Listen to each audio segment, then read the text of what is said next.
Soyez tous bénis au nom puissant de Jésus-Christ de Nazareth. Que la paix du Seigneur soit avec vous.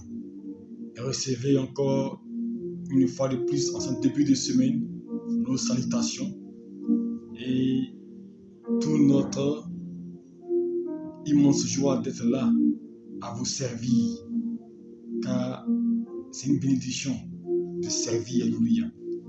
Et nous prions le Seigneur qu'à travers cet instant, à travers ce moment d'enseignement, que chacun puisse trouver un éclairage qui pourra l'aider tout au long de sa marche avec Dieu. Que le Seigneur vous bénisse abondamment et soyez toujours attachés à Dieu, car ce Dieu-là, il est fidèle. Ce Dieu-là, il est bon et il n'abandonne pas ses enfants.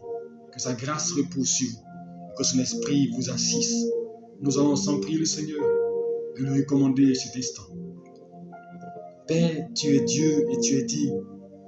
Et la Bible déclare, Seigneur Jésus-Christ de Nazareth, tu dis, Père, là où ton nom est invoqué, tu es présent. Et ici, ton nom est invoqué. C'est toi que nous prions, c'est toi que nous invoquons. Père, c'est pourquoi viens prendre le contrôle de ce moment. Viens conduire tes enfants, toutes ces personnes-là qui viendront prier avec nous, qui viendront recevoir l'enseignement. Je prie qu'à travers ta parole, tu les restaures, tu les guérisses, qu'à travers ta parole, tu apportes un éclairage dans les vies, que tu les orientes, mon Dieu, et que chacun puisse avoir, mon Dieu Père, une directive divine. Je veux te bénir et te soumettre ce moment. Que ce moment soit sous ton contrôle. Saint-Esprit, nous t'appelons et nous t'invitons en ce lieu. Viens, Saint-Esprit de Dieu, viens nous diriger, viens nous guider. Au nom de Jésus-Christ, et nous prions que ton règne vienne, et que toute action, toute œuvre qui n'est pas de toi, qui voudrait s'opposer à ce moment, qui voudrait perturber cet instant, soit chassée au nom de Jésus-Christ, et que seule la lumière de Dieu brille en ce lieu, afin que les ténèbres n'aient pas accès en ce lieu. Merci pour ta faveur, merci pour ta grâce, et merci de bénir ce moment. Bénis toutes ces personnes-là connectées. Souviens-toi d'eux, toutes ces personnes-là qui auront, mon Dieu Père, à écouter cet enseignement-là. Visite-les au nom de Jésus-Christ. Amen. Que le Seigneur vous bénisse abondamment et que sa grâce repose sur vous. Je vous salue tous dans le nom de Jésus-Christ et que la paix du Seigneur demeure encore avec vous. Alléluia. Ce soir, nous allons approfondir encore davantage notre message du jeudi. Jeudi, nous avons enseigné sur la direction de Dieu, alléluia, la direction divine. Vendredi, nous avons enseigné sur comment recevoir la direction divine, alléluia. Alléluia. Aujourd'hui, nous sommes lundi. Nous allons aujourd'hui enseigner sur suivre les prescriptions de Dieu ou marcher dans la volonté de Dieu, alléluia. Alléluia. Suivre les prescriptions de Dieu ou marcher dans sa volonté. Nous voulons réussir, nous voulons évoluer, nous devons suivre ces prescriptions. Parce qu'une chose est d'avoir une direction. Alléluia. Une chose est de savoir comment recevoir la direction, mais une autre chose, c'est d'appliquer et de marcher, alléluia. Parce que vous pouvez recevoir la direction, alléluia, mais ne pas l'appliquer, alléluia, et ne pas tenir compte de cette direction, alléluia. Et pour introduire notre thème, alléluia, nous allons lire un passage dans Jacques 4, verset 15, à partir du verset 13. Il dit, à vous maintenant qui dites, aujourd'hui ou demain, nous irons dans telle ville. Nous y passerons une année, nous trafiquerons et nous gagnerons. Vous qui ne savez pas ce qui arrivera demain, car qu'est-ce que votre vie? Vous êtes une vapeur qui paraît pour un temps et qui ensuite disparaît. Vous devriez dire au contraire, si Dieu le veut, nous vivrons et nous ferons ceci ou cela. Alléluia. Ce passage est pour introduire notre thème. Ce n'est pas notre message de base, c'est pour introduire notre thème. Je vous dire le thème de ce soir, suivre les précisions de Dieu ou marcher dans la volonté de Dieu. Alléluia. Ici, Jacques nous interpelle, alléluia. Il nous interpelle pour dire, nous qui avons des projets, nous qui disons, demain ou aujourd'hui nous ferons ceci, nous irons à tel endroit, nous irons à telle ville, nous entreprenons telle affaire, nous gagnerons telle chose. Jacques nous dit, nous qui faisons des projets, qui disons, je vais accomplir telle chose, telle situation, je vais aller dans tel endroit. Il dit, au contraire, nous devrions dire, si Dieu le veut, alléluia. Il dit, vous devriez dire au contraire, verset 15, si Dieu le veut, nous vivons ou nous ferons ceci ou cela. Donc ici, Jacques veut nous dire que nous devons rechercher la volonté de Dieu dans tout ce que nous entreprenons. Nous devons rechercher la volonté de Dieu dans les activités que nous menons. Rechercher à faire ce que Dieu demande de faire, alléluia. C'est pourquoi je dis suivre les prescriptions de Dieu, alléluia. Parce que si nous ne suivons pas les prescriptions de Dieu, il serait difficile pour nous d'évoluer et d'avancer avec Dieu. Et ce soir, à travers la parole du Seigneur, nous allons éclairer chacun sur suivre les prescriptions de Dieu, alléluia. Nous allons prendre nos Bibles dans 2 Samuel chapitre 5, verset 17 que je vais lire pour vous. 2 Samuel chapitre 5, verset 17. Lorsque les Philistins apprirent que David avait été établi roi d'Israël par l'onction, ils se mirent tous en campagne. David fut informé et se retira dans la forteresse. Les Philistins arrivèrent et se déployèrent dans la vallée de Raphaïm. David consulta l'Éternel. Notez ça. David consulta l'Éternel et lui demanda. Donc David consulta l'Éternel et lui demanda: dois-je attaquer les Philistins? Me donneras-tu la victoire sur eux? L'Éternel répondit à David: attaque-les, car je t'assure que je te donnerai la victoire sur les Philistins.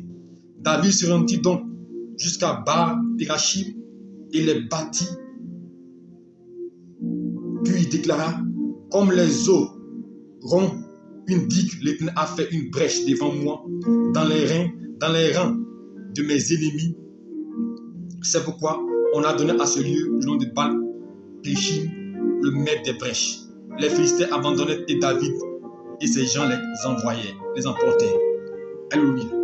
Dans le premier cas, alléluia, nous allons arriver à quelque chose que je vous explique pour mieux comprendre ce que je veux dire. Ici, David, la Bible déclare que David va recevoir l'onction, alléluia, l'onction pour devenir roi, alléluia. Et les Philistins vont entendre cela, alléluia. Et ils vont décider d'attaquer David. Ils ont vu le projet de David, ils ont vu que David est devenu roi. Et quand David fut informé de cela, David avait une capacité, une force. David pouvait se lever de lui-même pour dire: comme je suis fort, comme j'ai battu Goliath, comme j'ai l'énergie, comme j'ai les moyens, comme j'ai la capacité, je vais aller les battre.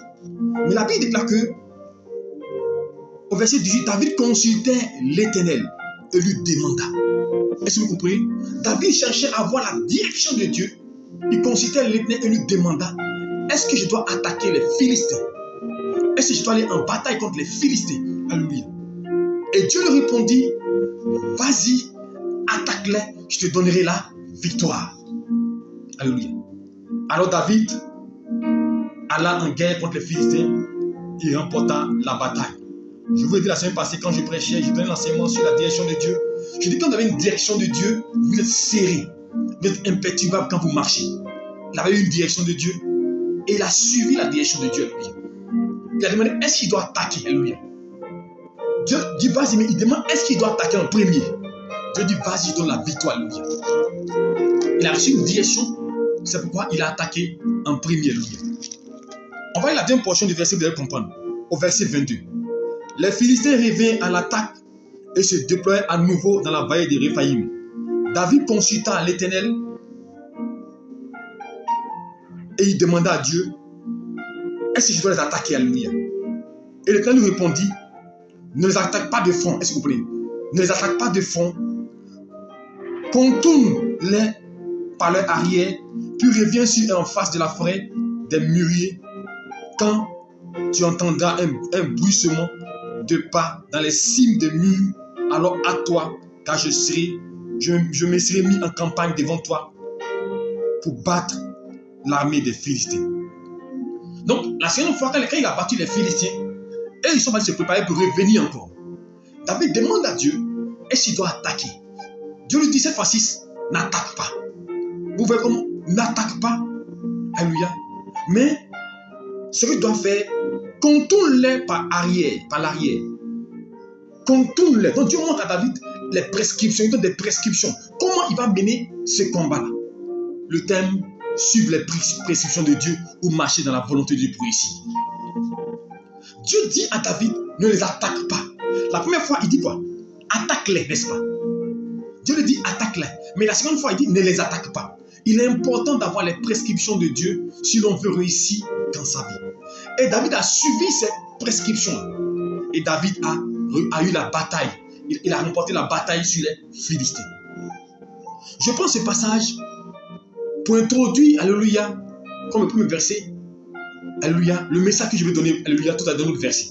Et vous allez mieux comprendre. Quand je dis suivre les pressions de Dieu, c'est nécessaire. Parce que vous voyez dans la suite de notre message, vous allez comprendre ce que je veux expliquer. Là, David a suivi les prescriptions de Dieu. Clair, il a reçu la victoire. C'est pour dire que quand nous suivons les prescriptions de Dieu, Dieu est avec nous, il marche au-devant de nous. Parce qu'une chose est de recevoir les directives, la direction de Dieu, mais il faut suivre cela. Quand Dieu dit marche à gauche, va à gauche. Quand Dieu va à droite, va à droite. Il est important pour nous de suivre ces prescriptions, alléluia. Et c'est en suivant les prescriptions de Dieu que nous réussirons dans notre vie, alléluia. Alléluia. Et David, en le faisant, il a reçu la grâce et la faveur de Dieu, et Dieu s'est manifesté. Nous allons lire maintenant notre passage de base, qui va nous introduire, qui va nous maintenant nous plonger dans le développement de notre message. 2 Samuel chapitre 6. Alléluia. Écoutez-moi bien. Je pense que ce passage-là va aider beaucoup de personnes à comprendre quelque chose d'essentiel dans leur vie. 2 Samuel chapitre 3, chapitre 6, à partir du verset 3. Il est écrit. On changea le coffre de Dieu sur un chariot neuf et on l'emporta à la maison d'Abinadab sur Dieu, sur la colline. Uza et Ayo, fils d'Abinadab, conduisirent le chariot neuf et on fit partir le chariot sur lequel on avait posé le coffre de la maison de la colline. Ayo marchait devant le coffre. David et toute la communauté d'Israël exprimaient leur joie devant l'Éternel en jouant sur toutes sortes d'instruments de bois et de cyprès, sur les rilles, les luttes, les tambourins, des citresses, des cymbales. Lorsqu'il fut arrivé près de l'air, les bœufs firent un écart et Uza tendit la main et saisit le coffre. Et la colère de l'Éternel se mit contre Uza et Dieu frappa Uza sur place à cause de sa faute. Uza mourut là à côté du coffre. David s'irrita de ce que l'Éternel avait ouvert une brèche en frappant Uza et il appela le lieu Peret Uza, brèche d'Uza, nom qu'il porte encore aujourd'hui. Ce jour-là, David prit peur de l'Éternel et se demanda comment oserais-je envoyer l'ange de l'Éternel dans ma maison. Alléluia. Je vais couper là et vous expliquer le contexte. Ici, alléluia, la Bible déclare que l'arche de l'alliance était à un endroit précis. Et David étant roi, alléluia, il a bâti une cité. Et dans sa cité, à un moment donné, il estime qu'il faut qu'il envoie l'arche de la Dieu dans la cité, dans un endroit propice, un endroit qui est beau, un endroit qui ressemble à l'arche. Or, l'arche représente la gloire de Dieu, la présence de Dieu. Alors, on prend un char neuf et on met l'arche là-dessus. Alléluia. On met l'arche sur le char et on conduit l'arche dans la cité de David. Avec les danses, les huttes, on commence à danser, on commence à bénir le Seigneur. Et à un moment donné, l'arche, alléluia, veut tomber. Est-ce que vous comprenez? L'arche veut tomber. Et la Bible nous déclare que il y avait un homme qui s'appelle Uza. Uza appartenait à la tribu d'Abinadab. Alléluia. Dans la famille d'Abinadab, l'arche veut tomber. Et Uza empêche l'arche de tomber. Suivez-moi bien. Il bloque l'arche pour ne pas que l'arche tombe. Et la Bible, Dieu se fâche contre Uza. Et Dieu frappe Uza et Uza meurt. Regardez l'ampleur de la chose. L'intention d'Uza était bonne. L'arche qui révèle la présence de Dieu, l'arche qui révèle la grâce de Dieu, veut tomber. Uza dit non, c'est pas possible. La gloire de Dieu, et puis Uza se met en œuvre, il empêche l'arche de tomber et Dieu le frappe. On dit, mais comment Dieu veut faire les choses comme ça? Dieu frappe Uza et Uza tombe, il meurt immédiatement. Quand David voit ça, David prit peur. Alléluia. David prit peur et David est irrité. David est fâché. Alléluia. Pourquoi Dieu a frappé Uza? Alléluia. Et David décide que, bon, c'est bon, lâche-la. Envoyez-les ailleurs. Alléluia. Envoyez-les ailleurs. Et la Bible déclare que il y avait un homme, Obed-Édom, il va recevoir Lâche chez lui à la maison. Mais regardez le courage d'un homme. On dit Lâche vient de tuer quelqu'un. Lâche vient de frapper quelqu'un, il est mort. Tout le monde a peur, mais lui dit non. Il va prendre Lâche pour accueillir Lâche, la présence de Dieu. Et la Bible déclare que Lâche, dans la maison de Obed-Édom, 3 mois seulement, Obed-Édom va être béni. Il va recevoir la grâce, la faveur, la bénédiction de Dieu. Alors ils vont aller dire à David, Lâche que Obed-Édom a pris là. Vraiment sa vie a changé. Hein? Alors David décide maintenant de retourner pour prendre Lâche pour amener.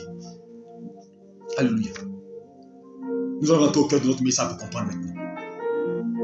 Mais il va se poser la question, mais pourquoi Lâche a tué Uza? Et certainement beaucoup de gens en lisant ce verset la première fois ont été peut-être scandalisés. Ou bien se demander, mais pourquoi Dieu fait les choses comme ça? On peut avoir une bonne intention, écoutez-moi bien. On peut avoir une bonne intention, mais ça peut ne pas être la volonté de Dieu. Est-ce que vous me suivez? On peut avoir de belles intentions, mais est-ce que c'est la volonté de Dieu? Et on va se poser la question. Aujourd'hui, on a des bonnes initiatives, mais on ne demande pas la volonté de Dieu. On ne suit pas les prescriptions de Dieu. David avait une bonne volonté. La volonté que David avait, c'est d'envoyer l'Arche de l'Alliance dans un endroit propice, un endroit meilleur, dans la cité. Donc c'était une bonne intention. Isa aussi avait une bonne intention en empêchant l'Arche de tomber. Mais la Bible déclare que Dieu frappe Uza et meurt. David prit peur. Mais que s'est-il passé? Que s'est-il passé pour qu'eux tous puissent subir un tel châtiment? Je vous explique. En fait, quand on lit la Bible nous dit que dans Nombre 4,15, tout ce qui est saint, première des choses, selon la prescription, c'est pas dire suivre les prescriptions de Dieu. Selon Nombre 4,15, le coffre, tout ce qui est saint dans le temps, on ne devait pas toucher de la main. Est-ce que vous me suivez? On ne devait pas toucher cela. L'homme ne devait pas toucher. Même ceux qui sont servis ne devaient pas toucher. Première prescription que Nombre 4,15 déclarait. Nombre 7,9, alléluia, déclarait aussi que l'Arche de l'Alliance devait être porté par les fils de Corée. Ça devait être porté, pas mis sur un char. Alléluia. Porté, et on devait faire c'était un rituel, danser 6 pas devant avec des sacrifices pour transporter, pour faire déplacer l'arche. Alléluia. Cela n'a pas été fait. Alléluia.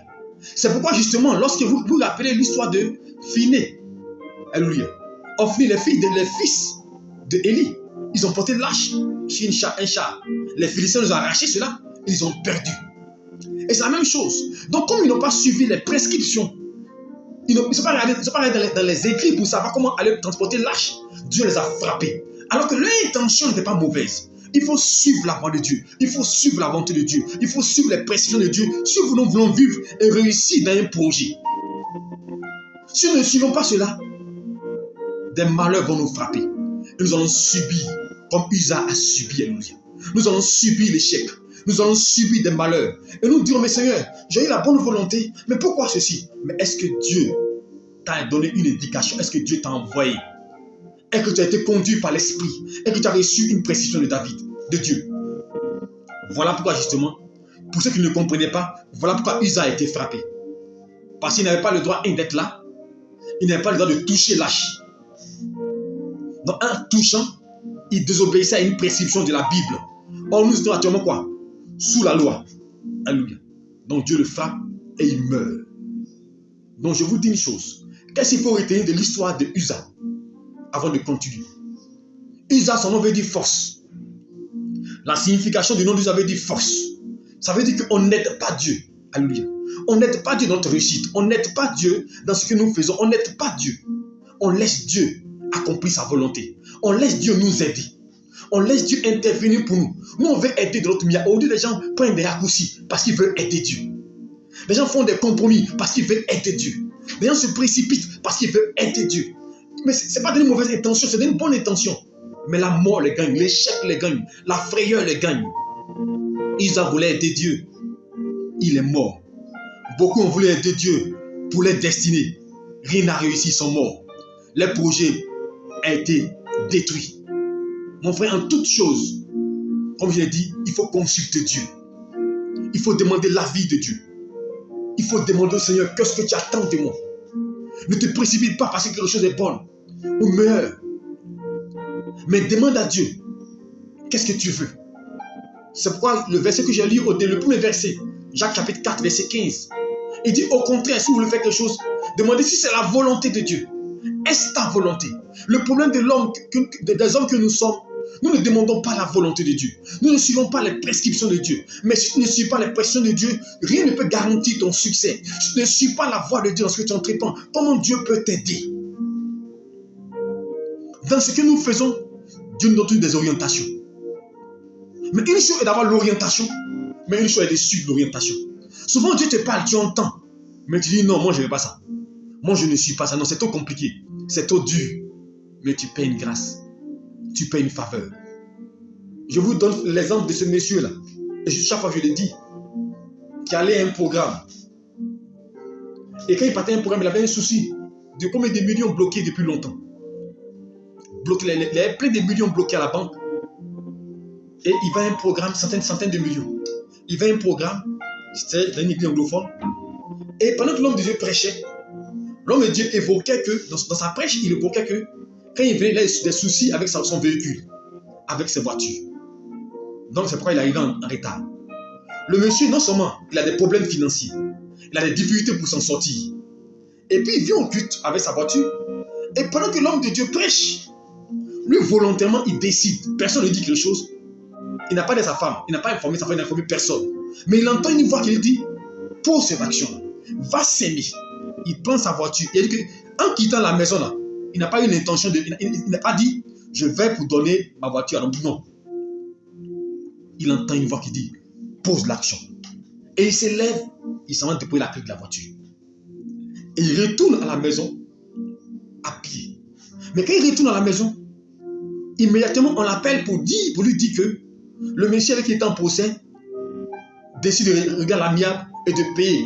C'était autour de au moins 200-300 millions.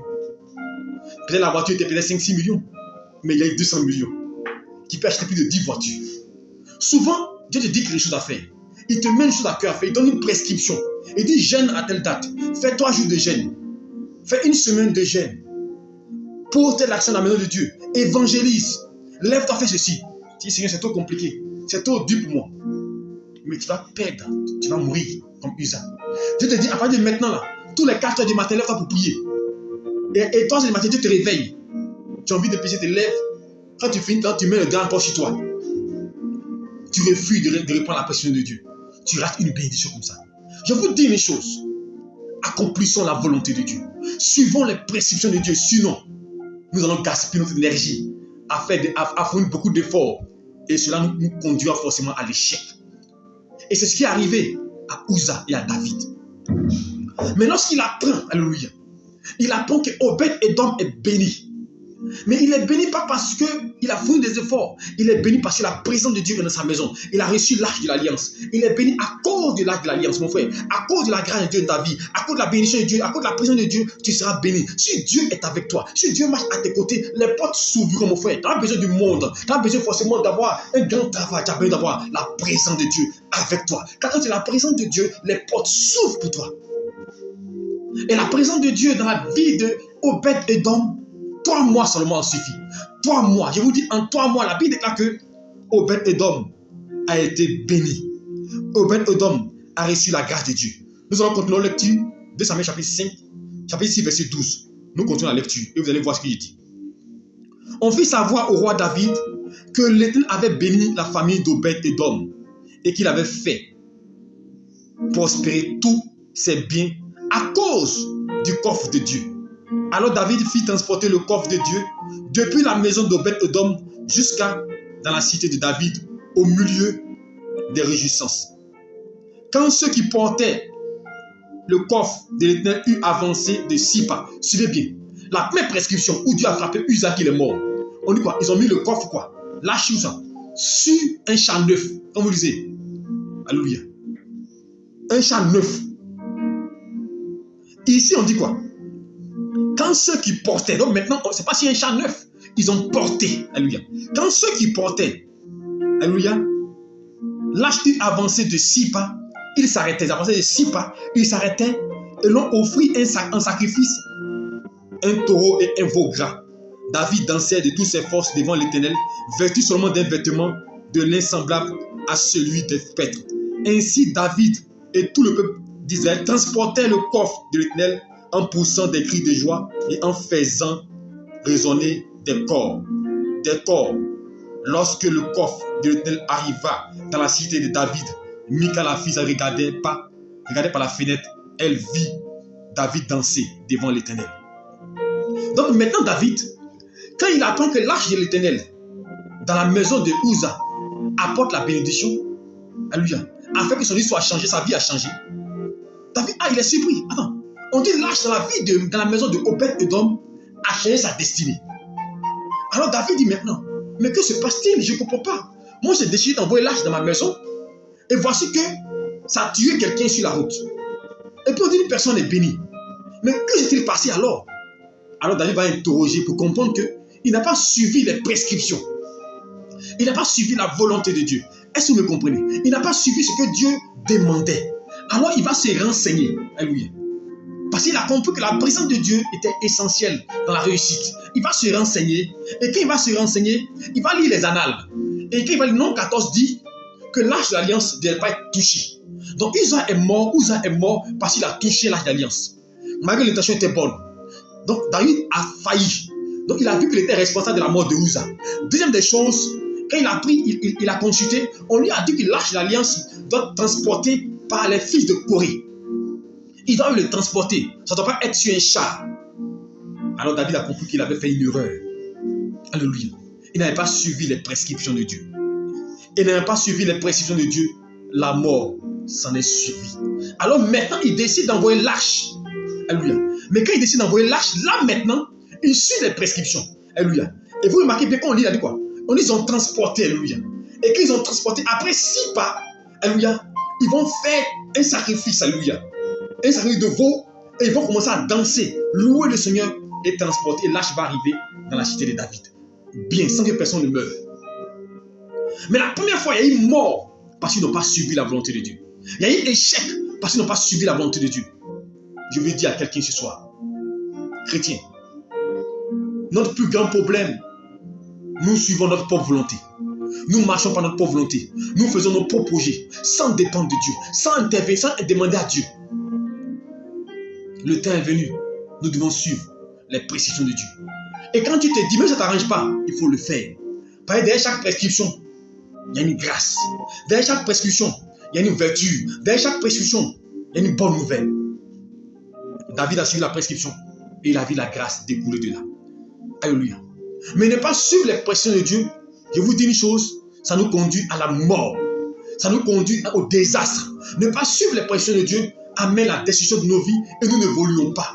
Et nous remarquons cela lorsque Dieu dit à Adam et Ève, vous ne mangerez pas de fruits de ce arbre. Mangez tous les fruits, mais ce arbre-là, vous ne mangerez pas. Qu'est-ce qui s'est passé? Quand ils ont mangé la connaissance du bien et du mal, le chemin d'Éden là a été fermé parce qu'ils n'ont pas suivi la prescription de Dieu.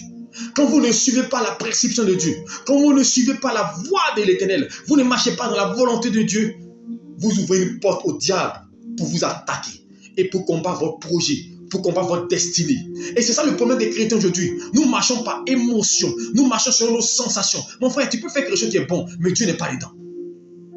Avant d'organiser un programme, avant d'organiser une affaire, avant d'organiser quelque chose, tu dois avoir une direction de Dieu. Mais quand tu as la direction de Dieu, tu dois suivre aussi les prescriptions.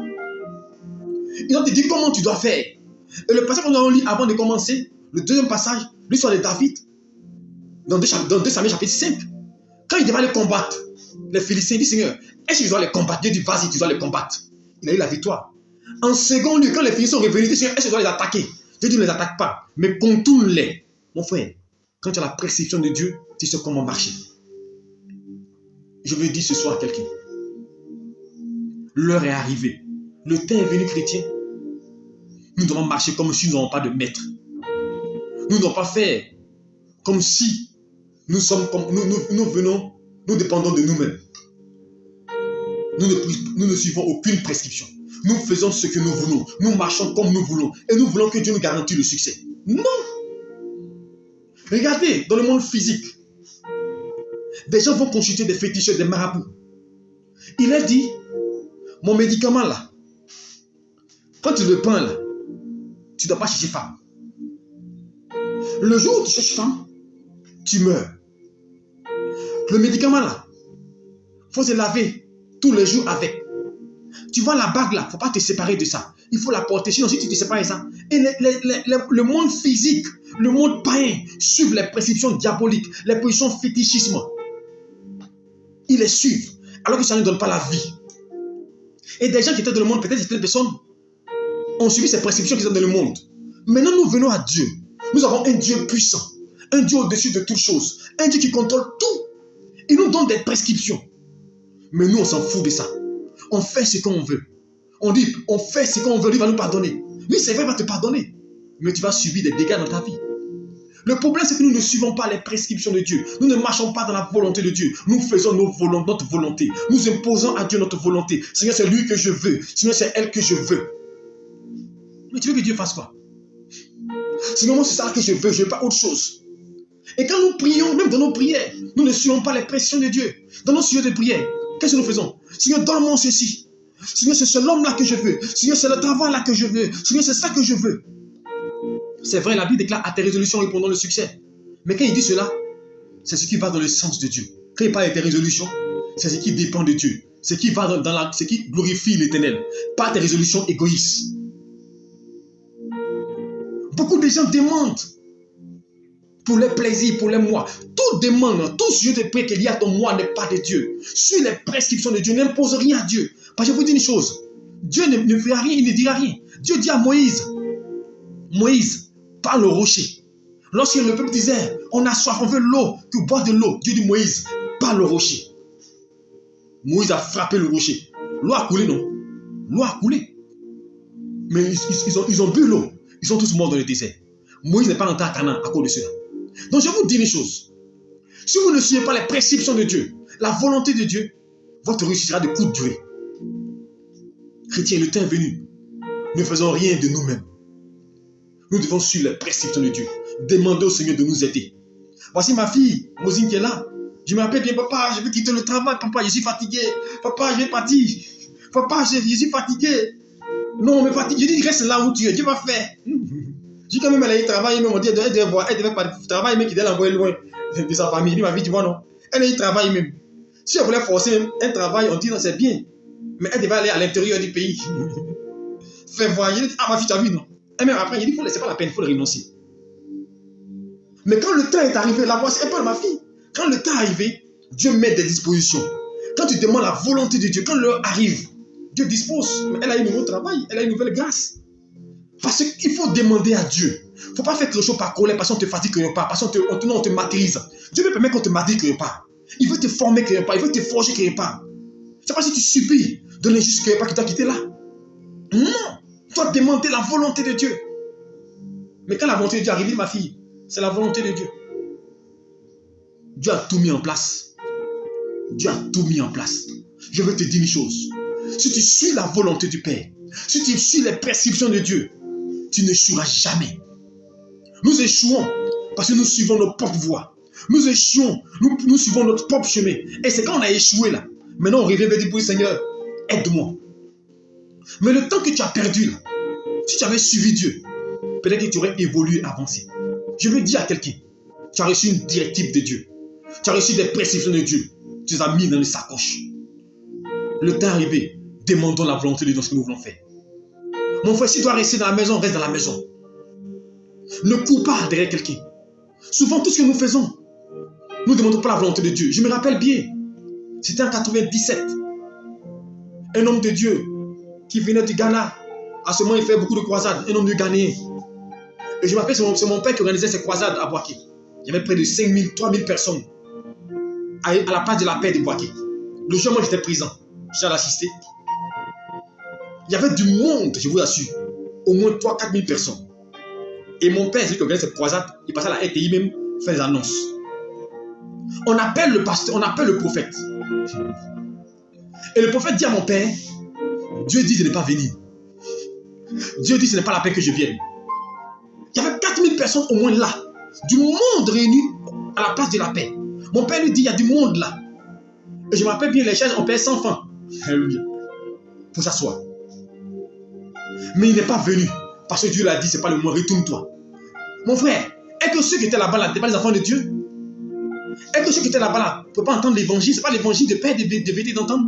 Mais pourquoi Dieu lui dit de ne pas partir? Mon frère, souvent là, ont une bonne intention, pas dire que Dieu est dedans. Il n'est pas venu ce jour-là. Le prophète parmi Moïse. Il n'est pas venu ce jour-là, alors qu'il y avait du monde. Mais entre nous, c'était moi, prophète Cabran. Il faut t'imaginer. On dit prophète Cabran, parler de la culture. Il y a 4000 personnes qui sont là, ils t'attendent. Il y a les instrumentistes, l'onction est là. Et puis ici à la maison, on dit prophète Cabran. Viens. Mon frère, vous pensez qu'il y a des volontés de Dieu? Je prends ma voiture, je m'en vais. Je m'avais prêché parce qu'il y a du monde. Vous savez, le monde, nous marchons par rapport à ce que nous ne suivons pas Dieu. Est-ce que Dieu t'a envoyé? Demande à Dieu de donner une prescription. Nous, quand on voit du monde, on voit une opportunité, c'est que c'est Dieu. Mon frère, une opportunité peut ne pas de Dieu. Tu peux avoir une opportunité, mais ce n'est pas de Dieu. Comme un homme de Dieu pour le dire, il dit qu'il reçoit près de 200 invitations par an pour voyager.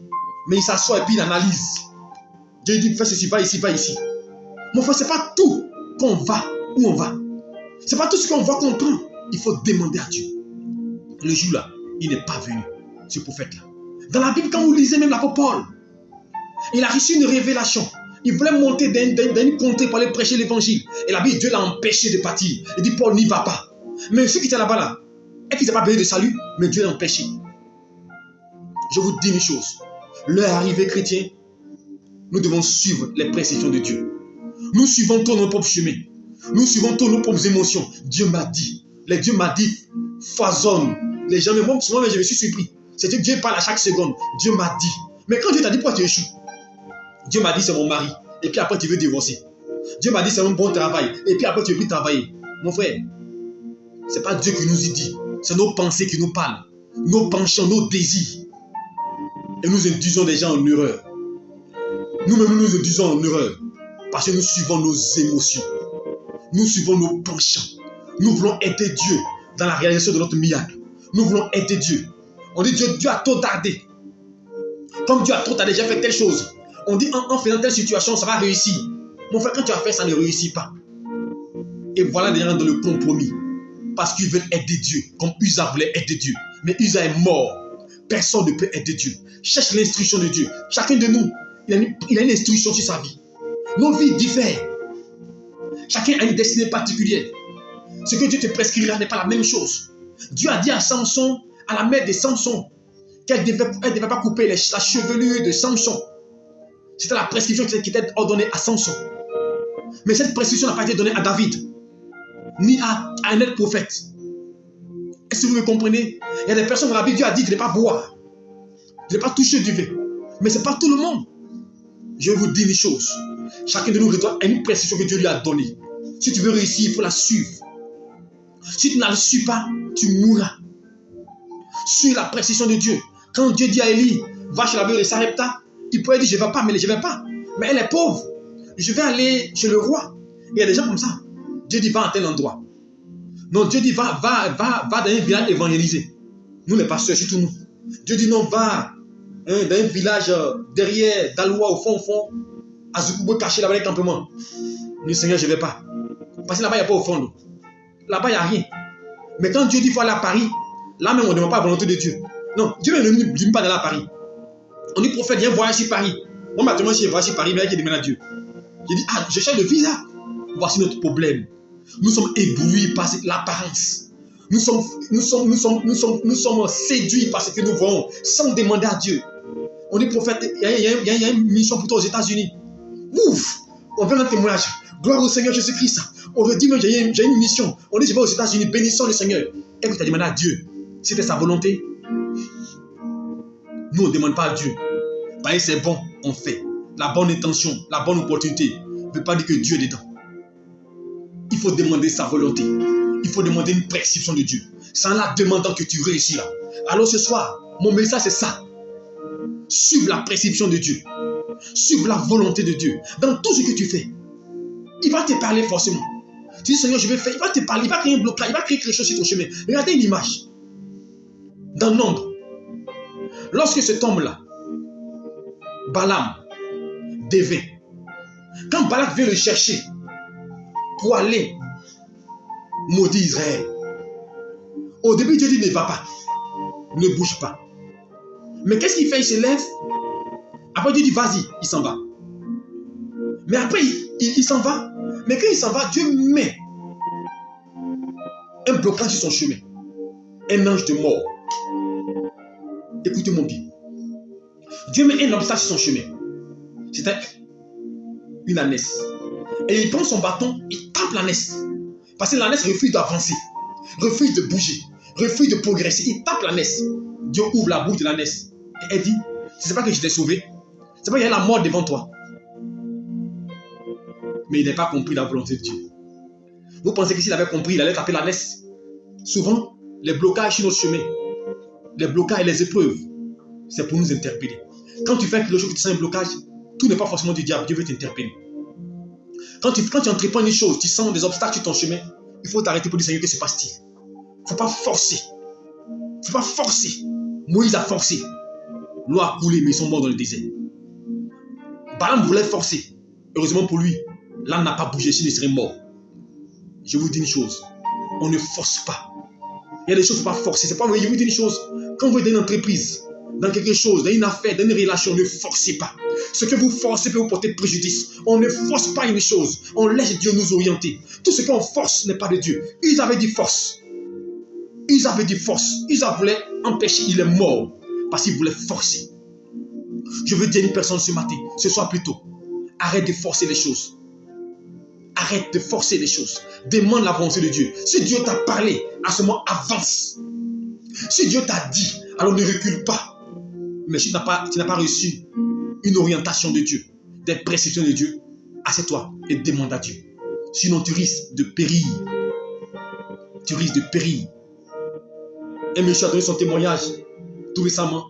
Il est parti voir l'homme de Dieu pour prier parce qu'il y avait un voyage sur la mer. Et c'était vraiment une mission, c'est un marin. Une mission très honoreuse qui allait donner beaucoup d'argent. L'homme de Dieu a prié pour lui. Et quand l'homme de Dieu a prié pour lui, il s'est dit qu'il allait partir. Et à la dernière minute, ils l'ont enlevé parmi ceux qui devaient partir. Mais le bateau a chaviré. Bon, si Dieu l'avait laissé partir. Souvent, comme Dieu nous aime là, lui-même nous empêche. Mais ce n'est pas tout le temps t'empêcher. Hein. C'est pourquoi il faut demander sa volonté. Ne forcez pas une chose. Demandez à Dieu, qu'est-ce que tu attends de moi? Qu'est-ce que tu veux de moi? C'est pour l'apôtre Paul dit, je ne fais aucun cas de ma vie c'est précieuse, pourvu que j'accomplis la volonté de Dieu. Il dit sa volonté, c'est ce qui est important. La volonté du Père. Si c'est la volonté de Dieu que je souffre, je suis prêt à souffrir. Si c'est la volonté de Dieu que je passe par des moments difficiles, je suis prêt à passer par là. Parce que la Bible déclare à Gethsémane, regardez une chose, à Gethsémane, Jésus-Christ en agonie, Jésus-Christ en train de pleurer, Jésus-Christ le Fils de Dieu, le Dieu tout-puissant sur terre. La Bible déclare que sa sueur est devenue comme des grumeaux de sang. Il voulait abandonner, il voulait laisser tomber. Mais il a compris que c'était la volonté de Dieu, la volonté du Père. Il dit, Père, c'est ta volonté. Je suis prêt à mourir. C'est ta volonté. Je suis prêt à aller à la croix. Non pas ma volonté je veux renoncer. Ma volonté je veux abandonner. Ma volonté je veux que tu m'épargnes. Ma volonté je veux changer de chemin. Mais ta volonté c'est elle qui est meilleure. Ta volonté même si elle est difficile, même si elle est dure, même si elle me fait pleurer, ta volonté est meilleure. Je suis prêt à la suivre. Le Fils de Dieu, Jésus-Christ en personne, est passé par là. Mais il a suivi la volonté du Père. Il a marché selon la volonté du Père. Il n'a pas renoncé. Mais nous, une petite difficulté. On dit, Seigneur, délivre-moi, Seigneur, sauve-moi, Seigneur, aide-moi. Mais si c'est sa volonté que tu passes par là, regardez une chose. La Bible déclare que Israël, quand Dieu les sort de l'Égypte, en moins d'un mois, ils pouvaient arriver à Canaan. Mais Dieu voulait les briser. Il les fait passer par une situation difficile. Ils sont passés ils ont fait 40 ans dans le désert. Mais c'était la volonté de Dieu parce qu'il voulait les briser. Chrétien, ta volonté n'est pas la volonté de Dieu. Tes pensées ne sont pas les pensées de Dieu. Tes idées ne sont pas les idées de Dieu. Alors arrête de prendre tes idées pour les idées de Dieu. Demande la précision de Dieu pour réussir. Confie toutes choses entre les mains de Dieu. Tout ce que tu fais, confie-le entre les mains de Dieu. Et Dieu te bénira. Dieu t'ouvrira les portes. Dieu te permettra d'exceller dans ce que tu fais. Mais si tu ne demandes pas sa volonté, Comme Isaac, tu vas mourir. Mourir de ton projet. Tu n'arriveras pas au bout. Mais si tu demandes la volonté de Dieu, il te donnera des stratégies, des méthodes pour contourner l'obstacle, comme il a montré à David. Il te donnera des méthodes. Quand tu demandes la volonté de Dieu, il t'éclaire. Quand Josué devait aller pour combattre Jéricho, il a demandé la volonté de Dieu, les prescriptions de Dieu. Dieu lui a dit quoi? Bon, imaginez-vous si tu n'avez pas demandé la prescription de Dieu. Ils avaient dit, bon, on est armé, on va attaquer Jéricho. Mais ils allaient les décimer. Mais il n'avait pas besoin de combattre, attaquer. Dieu a dit simplement, faites le tour 7 fois en dansant, en chantant. Ils ont reçu une prescription. Et en faisant le tour, l'Éternel s'est manifesté. Les murs de Jéricho se sont ébranlés. Mais ils ont suivi quoi? Les prescriptions de Dieu. Tu veux qu'un mur se coule? Tu veux que Dieu te visite? Tu veux voir la stabilité de ta vie? Tu veux avoir une orientation, une croissance? Demande la prescription de Dieu. Il va t'orienter. Ne cours pas. Alors ne cours pas. Chrétien, cherche à honorer Dieu. Parce que c'est sa volonté seule qui peut nous aider. Je vous assure, chrétiens de ce siècle, nous ne faisons plus la volonté de Dieu. Nous faisons la volonté des hommes. La volonté de nos femmes, la volonté de nos maris, la volonté de nos pasteurs, la volonté de notre environnement, la volonté de nos parents. Il y a des gens qui sont obligés d'aller au village pour aller faire des adorations parce qu'ils disent non, s'il ne fait pas la famille, ce n'est pas intéressant. Si on dit que quelqu'un est décédé, on dit chez nous là-bas, on va couper les cheveux. Tu sais que non, les cheveux, tu vas accepter quand même pour ne pas froisser quelqu'un. Je vous dis une chose, beaucoup de gens meurent à cause de ça. Parce qu'on veut faire plaisir. On ne suit pas la volonté de Dieu. Le jeune prophète est mort parce qu'il n'a pas suivi les prescriptions de Dieu. Dieu dit, si tu vas dans la ville, ne mange pas, ne bois pas et ne retourne pas par le même chemin. C'était clair, mais il a voulu suivre, il a laissé la volonté de Dieu, il a suivi le vieux prophète. Et le vieux prophète l'a induit en erreur. Mais le jeune prophète est mort parce qu'il n'a pas suivi les prescriptions de Dieu. Je veux dire à quelqu'un ce soir, l'heure est arrivée.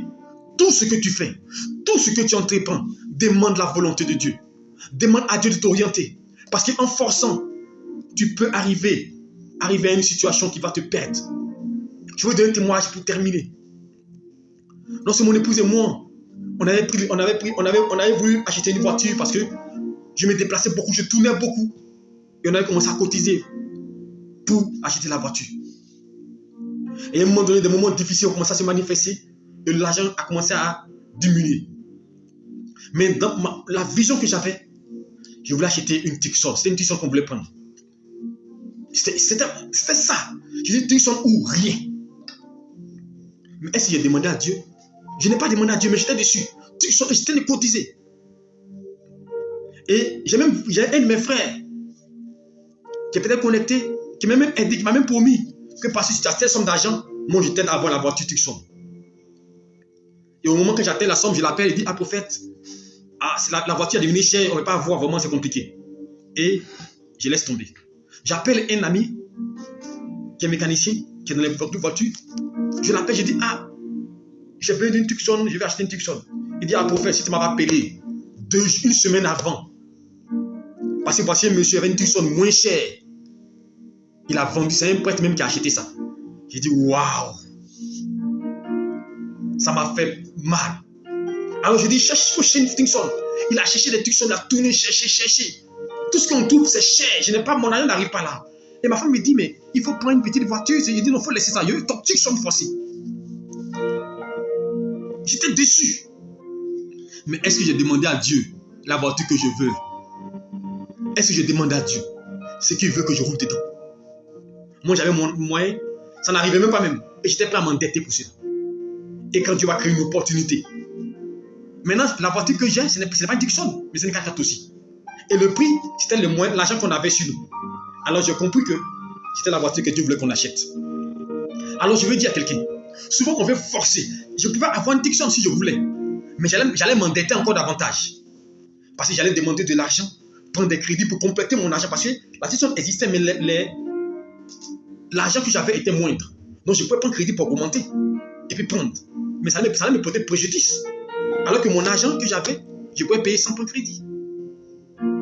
Et j'ai pris la voiture que j'ai aujourd'hui. Alléluia. Je veux dire à quelqu'un, tout ce que nous faisons, demandons la volonté de Dieu. C'est bon, maintenant, j'ai pris l'habitude maintenant de ne plus forcer quelque chose. J'ai pris l'habitude de ne pas courir derrière quelque chose. Je suis calme dans mon coin et je regarde. Quand j'ai reçu une conviction, j'avance. Mais quand je n'ai pas de conviction, je ne cours pas. Quand Dieu donne une chose, il donne les moyens de faire la chose. Quand Dieu donne une chose, il dispose les temps et les circonstances pour accomplir les choses. Voici la radio, tous les jours à la radio. C'est Dieu qui l'a disposé. Aujourd'hui, nous sommes à la radio. Aujourd'hui, nous faisons les directs. C'est Dieu qui l'a disposé. Je me demande, je n'ai jamais fait de direct de ma vie. Alléluia. Je n'ai jamais fait de direct depuis plus de 20 ans de ministère. Mais c'est maintenant. Parce que Dieu dit, fais-le. Et nous voyons l'impact que ça a sur des personnes. Nous voyons l'influence. C'est pour dire quand Dieu vous oriente, quand vous avez la pression de Dieu pour faire quelque chose, le succès est garanti. Alors je termine ce soir. Suis la volonté de Dieu. Marche dans la volonté de Dieu. Demande à Dieu toutes choses. Et quand tu lui demandes qu'il donne une directive, que tu reçois la directive, il faut la suivre minutieusement pour ne pas que tu perdes la vie, pour ne pas que la mort te frappe. Alléluia. Que le Seigneur te bénisse et que sa grâce repose sur toi. Je vais maintenant prier par rapport à ce message. Je bénis ton nom, Père. Et je te dis merci pour ta parole. Seigneur Dieu, nous sommes des hommes et souvent nous ne comprenons pas ta voix. Isaac voulait marcher, mon Dieu, Père, il voulait avoir une bonne intention, mais il est mort. Nous ne voulons pas mourir, Père, en voulant agir, Seigneur, sur notre Père, nos pensées, notre action. Nous voulons marcher dans ta volonté. Nous voulons dépendre de toi. Alors je prie, mon Dieu, pour chacun d'entre nous. Visite mon frère, visite ma soeur, et que tu l'introduises dans ta volonté, et que tu l'orientes, mon Dieu, afin qu'il puisse, mon Père, marcher selon toi, au nom de Jésus-Christ. Aide-nous à avancer avec toi, Père. Oriente-nous, Jésus-Christ. Sans toi, nous ne sommes rien, nous ne pouvons rien faire. Comme tu as orienté Paul, Pierre, oriente-nous. Donne les directives qu'il faut pour que, mon Dieu, nous puissions marcher selon toi. Nous ne voulons pas agir selon nos sensations, nos émotions. Nous voulons dépendre de l'Esprit. C'est pourquoi ce matin, ce soir, je te confie chacun. Que ta main soit étendue chacun. Que tu orientes chacun. Que tu guides chacun dans sa vie, dans ses projets. Sois avec lui pour l'orienter, pour le conduire, mon Dieu. Et qu'il ait le remarque qu'il faut pour l'aider. Que ton nom soit béni. Merci pour ta parole. Et merci pour ta faveur. Élevé est ton nom. Et glorifier ta Seigneurie au nom de Jésus-Christ. Amen. Que Dieu nous bénisse et que sa paix soit avec vous.